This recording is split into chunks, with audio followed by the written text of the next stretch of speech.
بسم اللہ الرحمن الرحیم۔ السلام علیکم ورحمۃ اللہ وبرکاتہ۔ ناظرین، امید کرتا ہوں آپ تمام احباب خیر و عافیت کے ساتھ ہوں گے، اور دعا کرتا ہوں کہ اللہ تبارک و تعالی آپ تمام احباب کو خیر و عافیت اور سلامتی کے ساتھ صحت و تندرستی والی لمبی عمر عطا فرمائے، اور جو بیمار ہیں اللہ تعالیٰ انہیں شفا کلی عطا فرمائے۔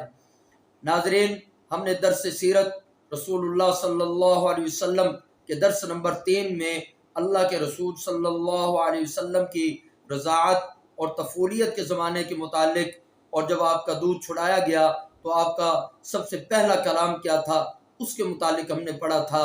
آج کے درس میں آپ صلی اللہ علیہ وسلم کی نشو و نما اور آپ صلی اللہ علیہ وسلم کا سینہ مبارک چاک کیا جانا، اور اللہ کے رسول صلی اللہ علیہ وسلم کی والدہ ماجدہ کی وفات اور آپ کے دادا عبد المطلب کی وفات کے متعلق ہم آج کے سبق میں پڑھیں گے۔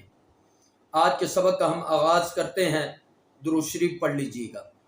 اللہم صلی علی سیدنا محمد وعلی آل سیدنا محمد بارک وسلم۔ بسم اللہ الرحمن الرحیم۔ حضرت حلیمہ سعدیہ رضی اللہ تعالی عنہ کا بیان ہے کہ آپ صلی اللہ علیہ وسلم کا نشو و نما باقی سب بچوں سے اچھا تھا کہ 2 سال ہی میں اچھے بڑے معلوم ہونے لگے۔ اب ہم حسب قاعدہ آپ صلی اللہ علیہ وسلم کی والدہ کے پاس لائے، مگر آپ صلی اللہ علیہ وسلم کی برکات کی وجہ سے آپ صلی اللہ علیہ وسلم کو چھوڑنے کو جی نہ چاہتا تھا۔ اتفاقاً اس سال مکہ میں طاعون پھیل رہا تھا۔ ہم وبا کا بہانہ کر کے پھر آپ صلی اللہ علیہ وسلم کو ساتھ واپس لے آئے۔ آپ صلی اللہ علیہ وسلم ہمارے پاس رہے، باہر نکلتے اور لڑکوں کو کھیلتے ہوئے دیکھتے تھے، مگر خود علیحدہ رہتے تھے۔ ایک روز مجھ سے فرمانے لگے کہ میرے دوسرے بھائی دن بھر نظر نہیں آتے، وہ کہاں رہتے ہیں؟ میں نے کہا بکریاں چرانے جاتے ہیں۔ آپ صلی اللہ علیہ وسلم نے فرمایا کہ مجھے ان کے ساتھ بھیجا کرو، اور اس کے بعد اپنے رضائی بھائی عبداللہ کے ساتھ جایا کرتے تھے۔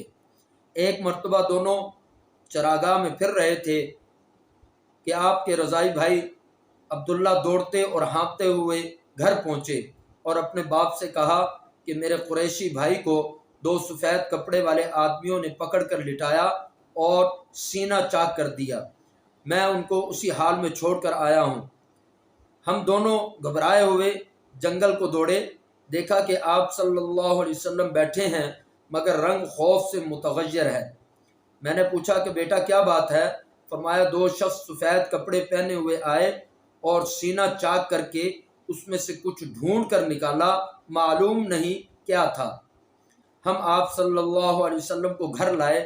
اس کے بعد آپ صلی اللہ علیہ وسلم کو میں ایک کاہن کے پاس لے گئی۔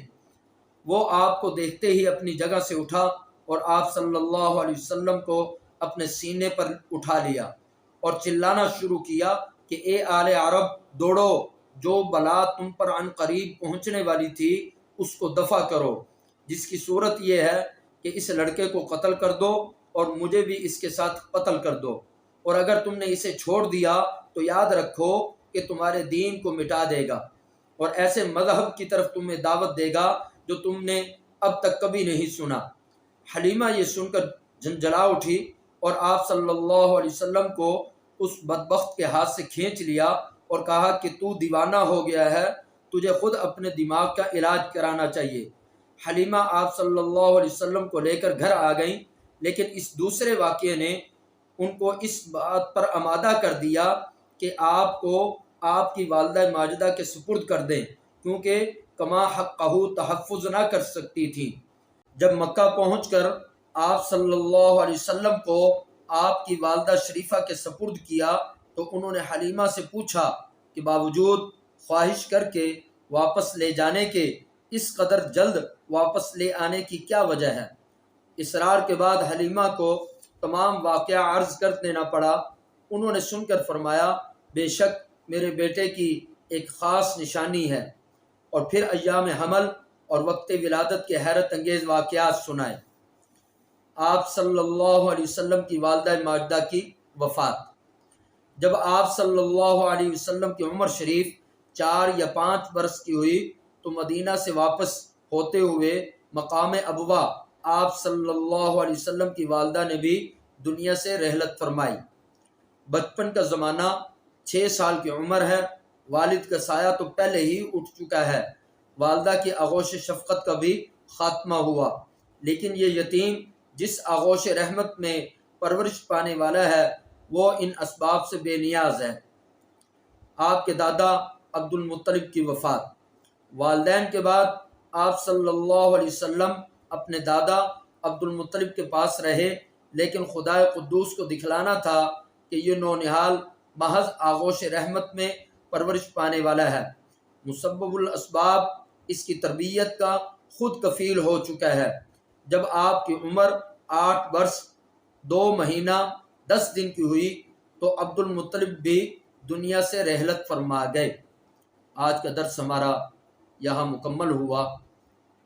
کل انشاءاللہ العزیز کل کے درس میں ہم آپ صلی اللہ علیہ وسلم کا سفر شام اور اللہ کے رسول صلی اللہ علیہ وسلم کے متعلق یہودی کی پیشن گوئی اور پھر آپ علیہ الصلوۃ والسلام کا دوبارہ شام کا سفر کرنا تجارت کی غرض سے، اس کے متعلق ہم کل کے درس میں پڑھیں گے۔